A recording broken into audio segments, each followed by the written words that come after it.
Welcome back to Network Africa. To the update in Egypt, the aviation official has confirmed that Egyptian officials did not observe the Egyptair flight swerve and change direction before it disappeared. The Airbus A320 was en route from Paris to Cairo with 66 people aboard when it vanished from radar early last Thursday. However, Greece's defense minister said the plane turned 90 degrees, then 360 degrees before plummeting into the sea. Neither Egyptair nor the Ministry of Civil Aviation have commented on the plane's final movements. Analysts maintain that the reason for the discrepancy between the Greek and the Egyptian aviation officials' accounts of the crash is not clear.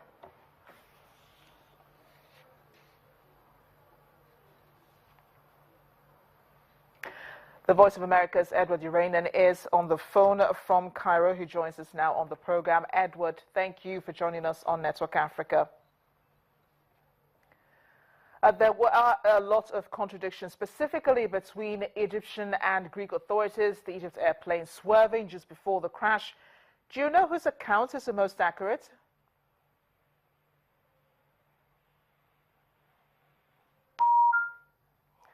I do apologize. We have lost Edward. We'll try to reconnect with him and then get back to that story. In other news, a series of events marking Africa Month have continued in South Africa. The Africa Diaspora Forum has taken a day to honor the victims of xenophobic attacks in the country in 2008 and in 2015. A central call was for better governance in all African countries, better people-to-people relations, and a collective effort to build a unified African brand. Africa Day is marked on the 25th of May to commemorate the formation of the Organization of African Unity, now known as the African Union. Gathered in African brotherhood, they began by remembering those lost when brothers turned against brothers in 2008 and then 2015 in South Africa.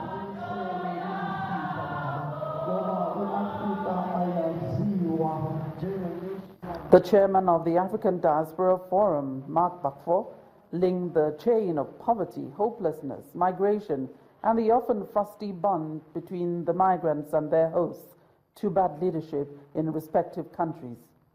It is a general problem in our continent that people, our leaders, don't manage our resources well.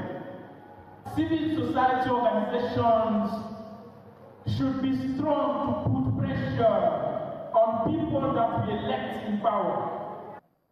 Civil society groups are also doing their bit to promote more love and much more understanding. I am, because we are, and as Africans, I consider myself an African too, we need to proudly acknowledge that we can become better.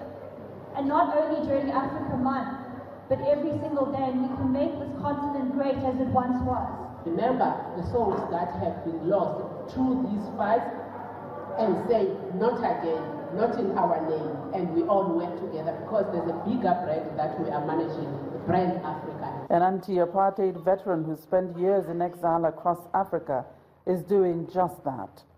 Armed with her chronicles of the 2008 attacks, she says together a united Africa is possible. We can do this together. We do not have to wait for government to say there's no xenophobia or there is xenophobia. We are the people on the ground. And as for me, I am prepared to lay down my life for Africa.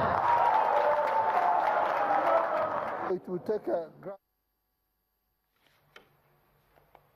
Well, we had to cut that story short because we have Edward Uranen joining us on Network Africa to speak more about the Egyptair fight, the latest in the investigations of that crash that happened on Thursday. Edward Uranen, a lot of contradictions, specifically between Egyptian and Greek authorities about, the plane swerving just before the crash. Do we know whose account is most accurate?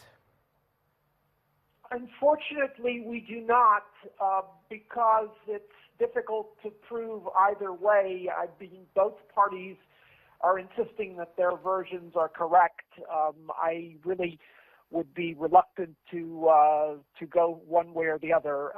But I mean, the initial report from the Greeks seemed to be fairly accurate, I would say that.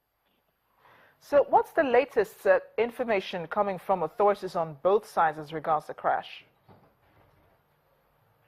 Well, earlier in the day, we heard news that a forensic expert who had examined the remains of the passengers that they had found indicated that he thought there had been some sort of explosion on board the plane, but it later turned out that he hadn't actually found any sign of explosives on the remains, but that he merely thought that the state of the body parts, that since they were very small, indicated that there had been some sort of explosion. His superiors quickly refuted what he said, and other experts seemed to indicate that the fact that the body parts had been were in very small pieces didn't necessarily mean that there had been an explosion. There were a lot of Egyptians on that plane that crashed on a Thursday. So give us an idea of what, how Egyptians are mourning those who are dead and what the atmosphere is like in Cairo, where you are, and how this has affected the Egyptian tourism industry. Well, there's a fairly solemn and somber mood in the country in general. You can sense it listening to the media and talking to people in the street. People are fairly subdued about the subject, and it certainly has captured a lot of attention. Perhaps, if anything, it has made people less critical of their leaders. It has sort of caused a unite around the flag sort of response. As far as the tourism industry goes, it's really too early to tell. I was in the Marriott Hotel here in Cairo, a very large hotel, and there did seem to be quite a few Arab tourists, so I don't think it's scaring them away. And the European tourists, well, they weren't coming anyway, so I'm not sure it's necessarily going to have a major impact at the moment, anything other than has already happened. Edward, thank you so much for joining us on Network Africa. Our thoughts and prayers are with the victims of that crash. Edward Iranian from Cairo. This is where we draw the curtain on Network Africa. Thanks for watching. I am Amarachi Ubani.